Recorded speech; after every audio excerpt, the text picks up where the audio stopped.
Hello family, कैसे आप सब। उम्मीद है सब लोग अच्छे होंगे। आज की इस वीडियो में हम समझेंगे कैसे भारत बनेगा दुनिया का सबसे नंबर 1 शक्तिशाली देश, कैसे भारत बनेगा दुनिया का सबसे पावरफुल सुपर कंट्री यानी कि सुपर पावर। चलिए आज हम इस वीडियो के अंदर समझेंगे कि भारत देश के अंदर, भारत के सिस्टम के अंदर ऐसी कौन कौन सी चीजें, कौन कौन से बदलाव की आवश्यकता है जो अगर भारत के अंदर हो गई तो भारत का पूरा नक्शा ही बदल जाएगा। भारत दुनिया के सबसे नंबर 1 पावरफुल कंट्री के अंदर शामिल हो जाएगा।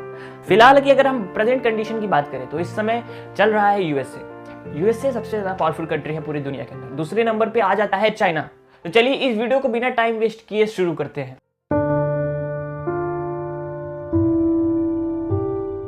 देखिए, अगर सुपर पावर की बात करें यानी सुपर पावर के रेस की बात करें तो यहाँ पर इसे समझने के लिए पहले हम कुछ चीजों को समझना पड़ेगा।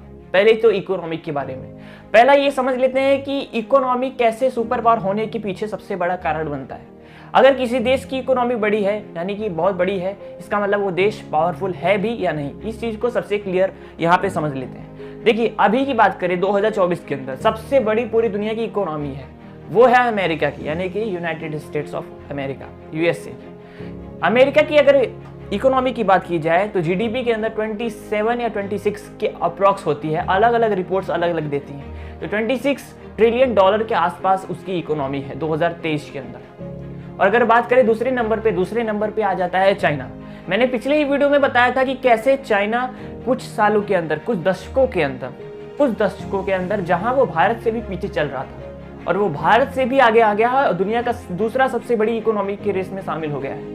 और तीसरे नंबर पे आता है जापान की जो इकोनॉमी है वो है 6.46 ट्रिलियन डॉलर के आसपास।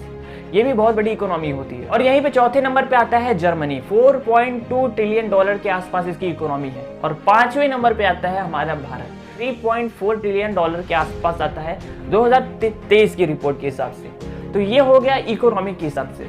अब देखिए, किसी भी देश की इकोनॉमी से आप ये बिल्कुल भी अंदाजा मत लगाइएगा या ये बिल्कुल भी नहीं मानना चाहिए कि वो देश बहुत ज्यादा पावरफुल है। ऐसा बिल्कुल नहीं हो सकता।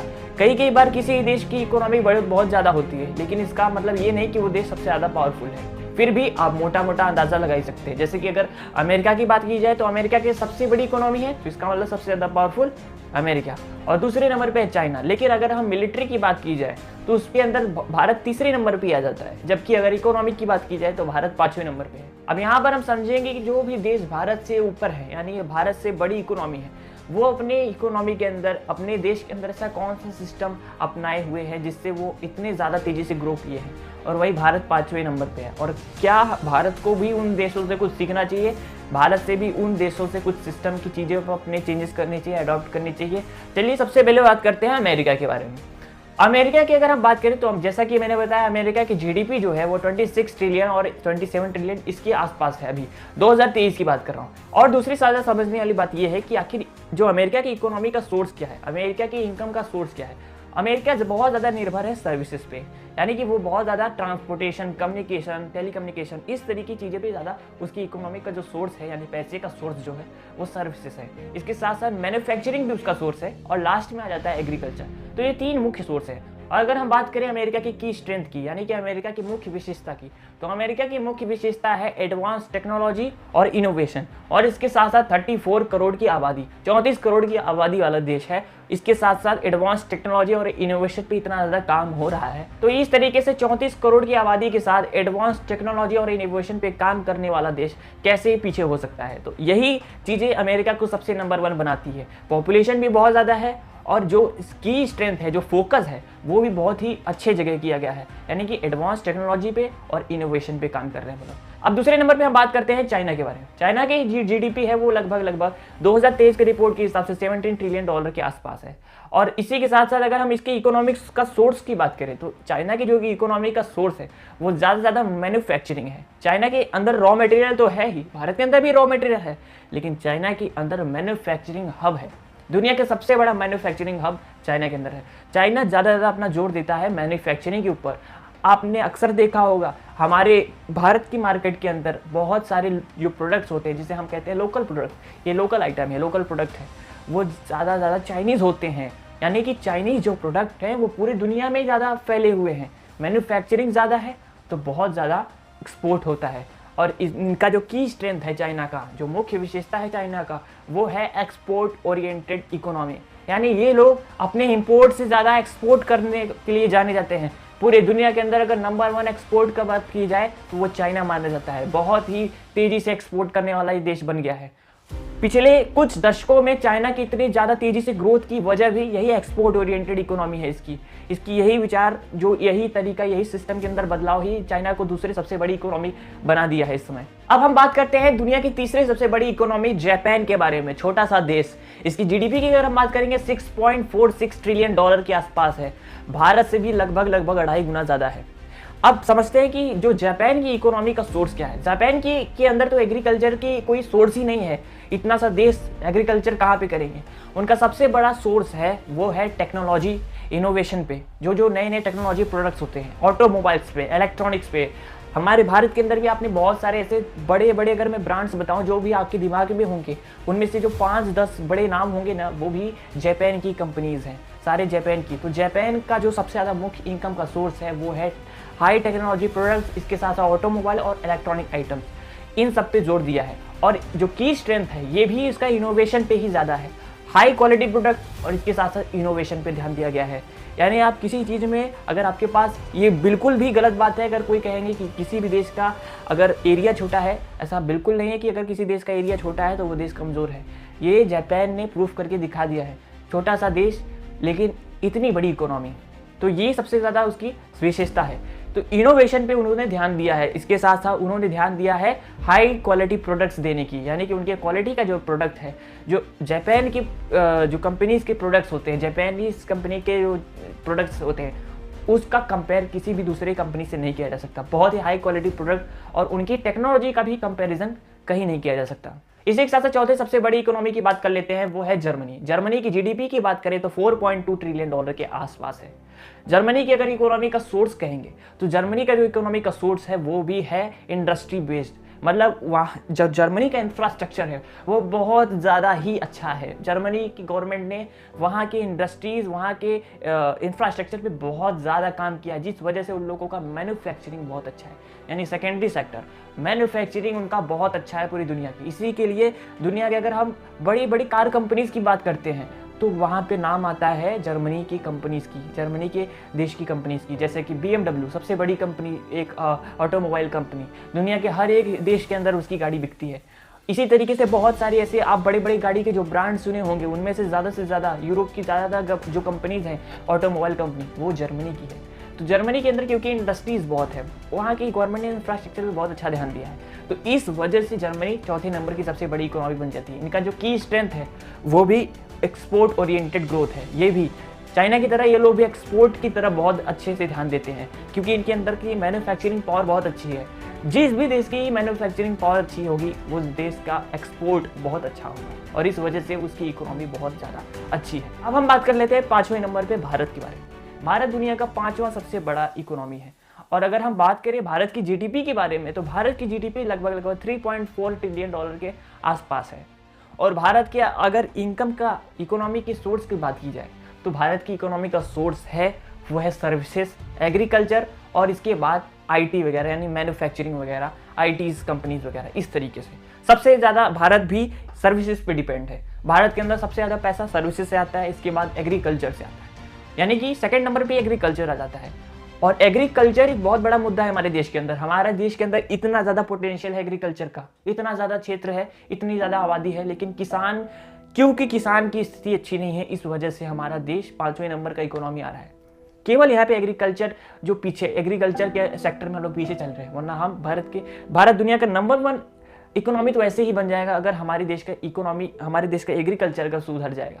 तो हम बात करते हैं इसके बाद। लेकिन अगर हम की स्ट्रेंथ की बात की जाए, अगर भारत की स्ट्रेंथ की बात की जाए, मुख्य विशेषता की बात की जाए, तो अगर जो मैं अब आपको बताऊंगा आपको सुनकर थोड़ा हंसी भी आएगा, लेकिन अगर आप गौर से समझेंगे तो आपको लगेगा कि हाँ, इसमें कुछ दम है। भारत का जो की स्ट्रेंथ है वो है इसका यंग पॉपुलेशन, भारत का युवा जनसंख्या। भारत का जो यंग पॉपुलेशन है यही दुनिया का सबसे सुपर पावर बनेगा आगे जाकर। भारत के अंदर इतनी ज़्यादा कैपेसिटी, एबिलिटी है, इतना ज़्यादा पोटेंशियल है। यहाँ के लोगों के पास 140 करोड़ लोग हैं, यानी 140 करोड़ अलग अलग दिमाग, अलग अलग आइडियाज़। चाहे तो भारत दुनिया का नंबर 1 इकोनॉमी बन सकता है। लेकिन एक और चीज़ यहाँ पे जानते हैं आप कि अगर किसी भी देश की जनसंख्या ज़्यादा है, इसका मतलब ये भी नहीं कि वो देश दुनिया का सुपर पावर बन जाएगा। समझ रहे हैं? अगर किसी भी देश की जनसंख्या बढ़ी है, इसका मतलब ये भी नहीं है कि वो देश सुपर पावर बन सकता है, क्योंकि जनसंख्या बढ़ने से हमें अनएम्प्लॉयमेंट, बेरोजगारी, भूखमरी, महंगाई, इस तरीके की चीज़ें भी देखने को साथ में मिल सकती हैं। तो इसका ये बिल्कुल नहीं मतलब है। तो ज़रूरत क्या है? ज़रूरत यहाँ पे मैं एक एग्जाम्पल से समझाता हूँ। अगर एक गाड़ी है, एक गाड़ी का एक ड्राइवर अच्छा होगा और उस गाड़ी के अंदर बहुत सारे लोग बैठे हैं और ड्राइवर अच्छा है और उस गाड़ी को कहाँ जाना है उस ड्राइवर को पता है और उसको अच्छे से ड्राइव भी करना आता है, तो ज़रूर उस गाड़ी को सही सलामत सबको सुरक्षित उस स्थान पे पहुँचा देगा। लेकिन अगर उस गाड़ी का ड्राइवर ही खराब रहेगा तो वहाँ के लोगों का सुरक्षित उस स्थान पे पहुँच पाना, उस गाड़ी के अंदर जो लोग बैठे हैं, ये बहुत ज़्यादा संदेह है इसके। तो कहने का मतलब ये है कि अगर यहाँ पे जो ड्राइवर की मैं बात कर रहा हूँ, उसकी जगह पे हम देश के सिस्टम की बात करते हैं।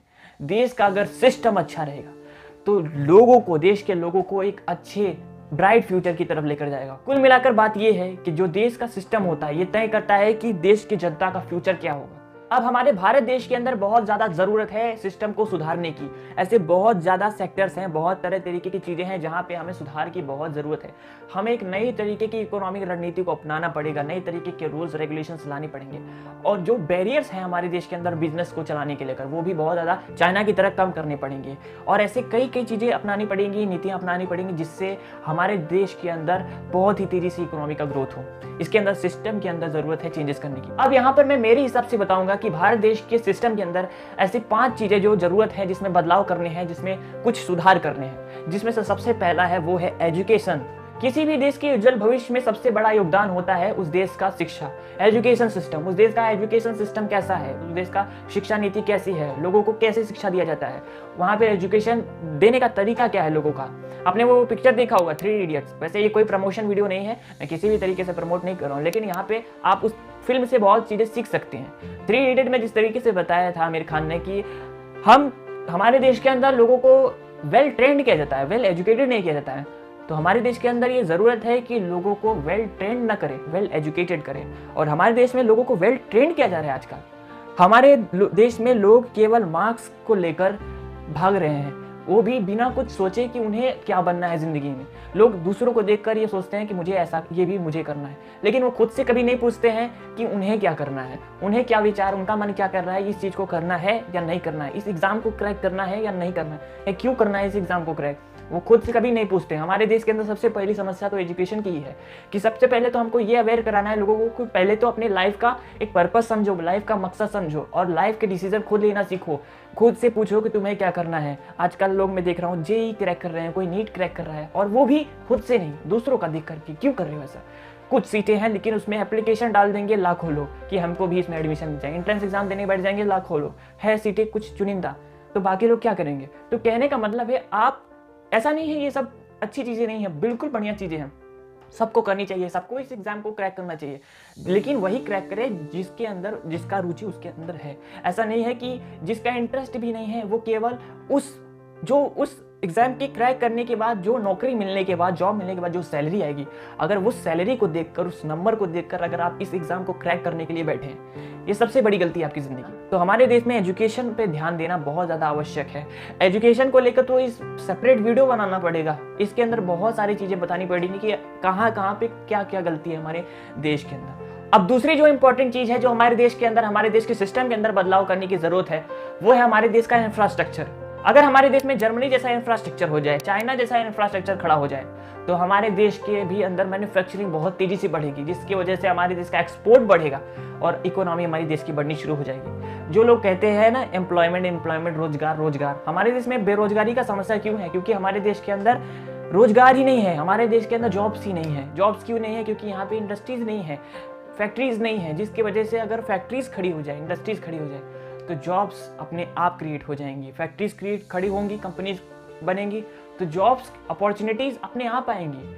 हमारे देश के अंदर इतनी बड़ी पॉपुलेशन है, तो इसके लिए चाहिए कि बहुत ज़्यादा इंफ्रास्ट्रक्चर हो, ताकि लोगों को जॉब्स भी उतनी हिसाब से मिले। लोगों को फोकट में खाने देने की ज़रूरत नहीं है, लोगों को कहिए आप काम करिए, काम करके पैसा कमाइए। इसके वजह से देश के अंदर विकास भी होगा, आपको पैसा भी मिलेगा, देश को भी पैसा मिलेगा और देश का विकास भी होगा। तो हर हाल में सबका इसमें फायदा है। अब हम बात करते हैं तीसरी चीज के ऊपर, जो कि हमारे देश के अंदर सबसे बड़ी समस्या है, वो है करप्शन, भ्रष्टाचार।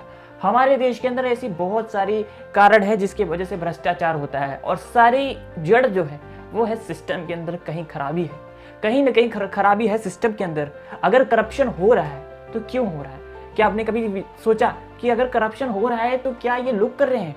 लोग तो पूरी दुनिया में हैं, फिर भी बहुत सारे ऐसे देश भी हैं जहाँ पे करप्शन बहुत कम हो रहा है, क्योंकि वहाँ पर सिस्टम अच्छा है। तो इसका मतलब ये है कि अगर हमें करप्शन कम करना है तो इसके लिए ज़रूरी है कि सिस्टम के अंदर झांक कर देखें कि कहाँ पर गड़बड़ी है, कहाँ पर गलती हुई है। करप्शन को सुधारने के लिए बहुत सारी ऐसी चीज़ें हैं जो कि हम अडॉप्ट कर सकते हैं, अपनी चीज़ें अपने देश के सिस्टम के अंदर ला सकते हैं। उसके लिए भी एक सेपरेट वीडियो बन सकती है, और इसके लिए सेपरेट वीडियो मैं बना भी दूंगा कि कैसे भारत के अंदर करप्शन कम किया जा सकता है। चलिए अब हम बात करते हैं चौथे चीज़ की, वो है स्किल यानी कौशल। यानी कि लोगों को, भारत के अंदर लोगों को पहले स्किल सिखाया जाए।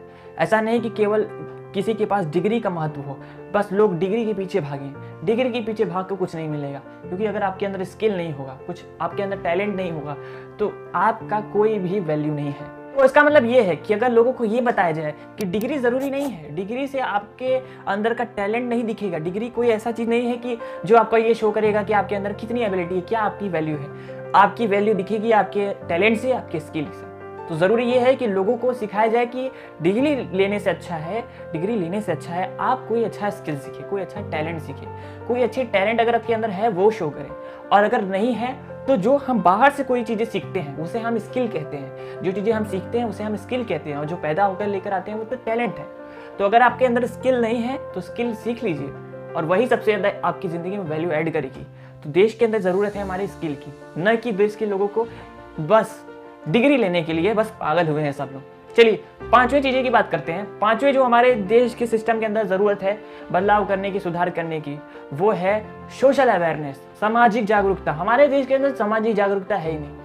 हमारे देश के अंदर कैसे किसी से व्यवहार करना है, कैसे किसी से बात करना है, कैसे समाज में रहना है, कैसे समाज के लोगों में सोशलाइज्ड होना है, ये सारी चीज़ें अगर लोगों को पता होगी तो बहुत ज़्यादा ही अच्छा होगा हमारे देश के लिए। मोरल क्या होता है, मोरालिटी क्या होती है, नैतिकता क्या होती है, क्या होती है ह्यूमैनिटी, क्या होती है इंसानियत, क्या होती है, और कैसे हम लोगों को भलाई कर सकते हैं, कैसे हम अपने देश के फंडामेंटल राइट्स के साथ साथ फंडामेंटल ड्यूटीज़ को जान सकते हैं और उसको फॉलो कर सकते हैं। फंडामेंटल राइट्स को भी जानना ज़रूरी है, फंडामेंटल ड्यूटीज़ को भी जानना ज़रूरी है। तो अगर इन सब चीज़ों को अगर आप जानेंगे, इन सब चीज़ों को अगर देश के अंदर सबको पता होगी, एक वर्कर के पास स्किल होगा लेकिन अगर उसके पास सोशल अवेयरनेस नहीं है, उसको मानवता बारे में नहीं पता है, उसको अपने फंडामेंटल राइट्स और ड्यूटीज़ के बारे में नहीं ज्ञान है, तो उसका कोई मतलब नहीं है। चलिए इस वीडियो में इतना ही। अगर आपको इस वीडियो से कुछ सीखने को मिला हो और इस वीडियो से आपको पता चला हो कि अगर भारत को अगर सुपर पावर बनना है, दुनिया का नंबर 1 इकोनॉमी, दुनिया का हर एक क्षेत्र में, न सिर्फ इकोनॉमी में, मिलिट्री में भी, फाइनेंस में, तो कौन कौन सी चीज़ें भारत को अपने इकोनॉमी के अंदर, अपने सिस्टम के अंदर बदलाव करने पड़ेंगे, इन सब चीज़ों को अगर किया जाएगा तो भारत सबसे बड़ा इकोनॉमी बन जाएगा, सबसे पावरफुल कंट्री बन जाएगा। अगर इस वीडियो का नॉलेज आपको अच्छा लगा है तो ज़रूर इस वीडियो को लाइक करिएगा, और सबसे ज़्यादा इंपॉर्टेंट इस वीडियो को सबके साथ ज़रूर शेयर करें ताकि ये नॉलेज सब तक ज़रूर पहुँचे। साथ में अगर चैनल पे नए हैं तो ज़रूर सब्सक्राइब कर लीजिए। एजुकेशन वाली वीडियो में लाने वाला हूँ और इसी तरीके से वीडियोस लाता हूँ, तो चैनल को सब्सक्राइब कर लेंगे तो आपके लिए अच्छा रहेगा। चलिए मिलते हैं नेक्स्ट वीडियो में। जय हिंद, जय भारत।